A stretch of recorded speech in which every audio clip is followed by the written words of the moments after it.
आज मैले चाहिँ नि सबै टिकटकतिर चर्चित एबिसी जुस बनाउन लगाएको छु। मैले अलिकति बिटरुट ल्याएँ, अनि क्यारोट,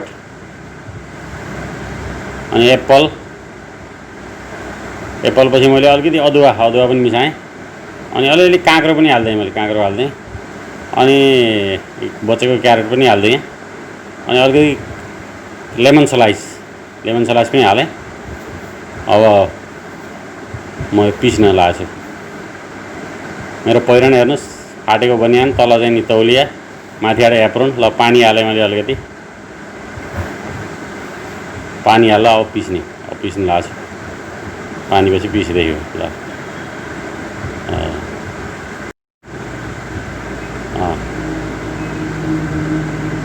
ल यो पिसेँ, 1 नम्बरमा पिस्दैछु, फेरि हल्का 2 नम्बरमा, अनि 3 नम्बरमा लगाएपछि ग्यारार भयो। यसलाई चाहिँ नि अब